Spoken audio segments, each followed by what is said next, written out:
Hii ni Maisha Kamili, tutakufungulia Biblia uyaone maisha. Karibu sana ndugu mtazamaji katika somo letu la wiki hii. Tuko somo la 3, tuangalie umoja katika Kristo.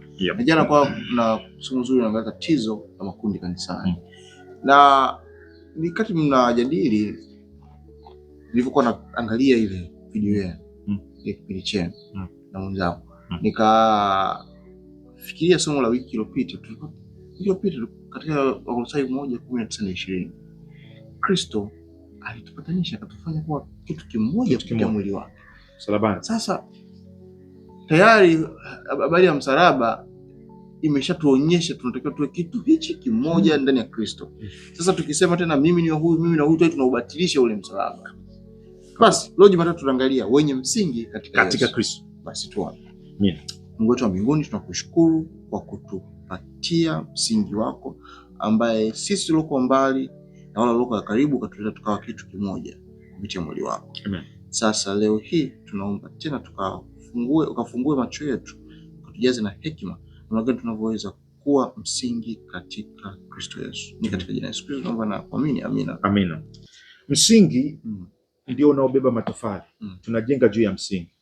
Kama umemtukuza Petro kwamba ndio msingi, inamaanisha unafikiri kama Petro alivyofikiri, unajenga juu ya Petro. Sawa.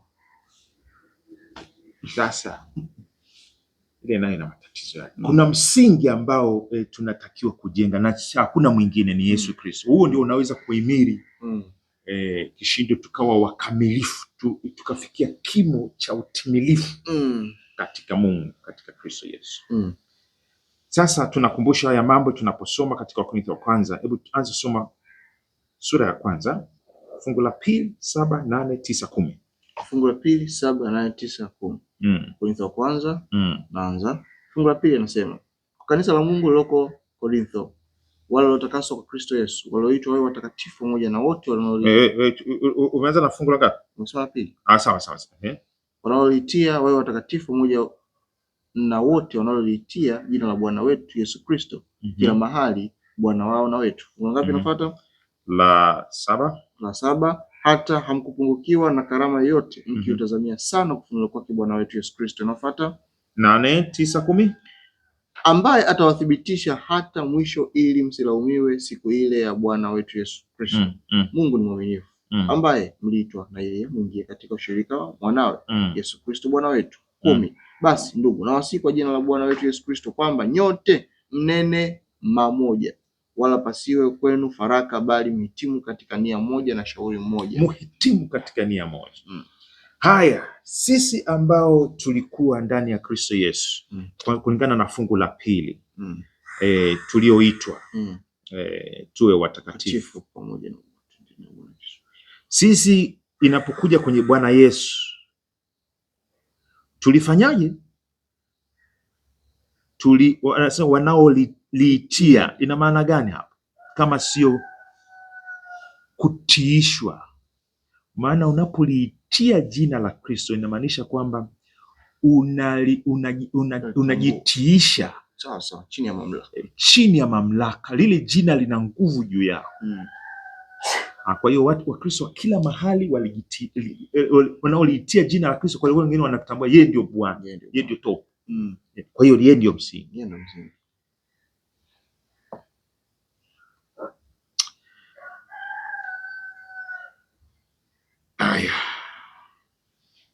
Kuna mstari hapo unasema ukweli kwamba Kristo ni Bwana wetu ni dhana muhimu sana kwa Paulo, kiasi kwamba anatumia tena neno hilo kama kwenye mafungu yote haya tuliyosoma.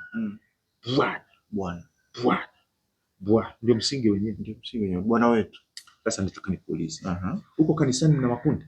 Yapo. Yale ya usomaji wa Biblia? Yapo. Tunaita Sabbath School, tunaita usomaji.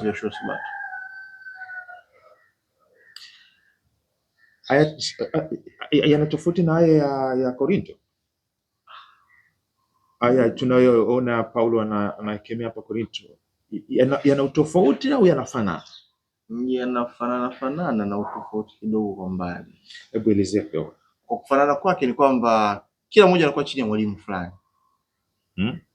lakini utofauti wake ni kwamba ufanano wake ni kwamba ufanano na Korintho ni kwamba wote wanakuwa kila mwalimu, lakini utofauti ni kwamba wote wanahubiriwa ujumbe mmoja ambao ni Kristo Yesu. Na ndio maana kule darasani huaga mnasema tuna msimamo mmoja katika Kristo Yesu. Kwa hiyo makundi yenyewe sio shida, kama yanajengwa juu ya msingi sahihi kabisa. Madhehebu inaweza kuwa ni shida, inaweza kuwa shida. Kama kila dhehebu linamnyanyua Kristo, kuna shida? Hakuna shida. Lakini ukishaanza kumuona baba fulani, labda kuhani fulani, au anasema sisi haya ni mafundisho yetu, lakini hayana msingi katika Kristo yetu, hapo ndio shida. Hapo ndio shida inapokuja. Yo kusema yule ni pastor wangu, yule ni askofu wangu, yule na hivi, kuna shida? Hauna shida, mimi sina shida yote hapo. Lakini kuanza kusema bwana mimi ni wa fulani, kwa maana kwamba hajanifundisha yule. Kama hajanifundisha hicho kitu, wewe hata kama unaniambia kiko ndani ya Kristo Yesu, mimi sitasikia, maana hajanifunulia baba yangu. Hapo ndio shida. Kwa hiyo msingi katika Kristo Yesu, kujikita katika maandiko, ndani ya Kristo Yesu. Rafiki yangu, haijalishi uko kwenye kundi gani, mahali gani, sisi tulioitwa kuwa watakatifu tumejitiisha, tunaliitia jina Kristo, tumejitiisha kwake. Amina. Tunabakia kwake kama msingi, tunapojisalimisha kwake tena na tena. Baba yetu wa mbinguni,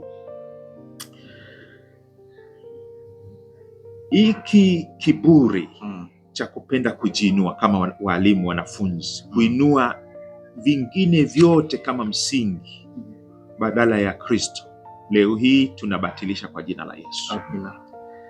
Sasa macho yote kwa Kristo, ukweli wote uneno katika Kristo. Haleluya. Baba, maisha yetu yajengwe katika Kristo sasa na hata milele. Na kama kuna mtu yeyote hapa Baba ameamua kuwa mwanafunzi wako kweli kweli, kujifunza katika Kristo kupitia hata walimu mbalimbali, kambariki, usimwache njiani, kweli yako ikamwache huru, akajengwa akawa imara na kufikia kimo cha utimilifu katika Kristo Yesu.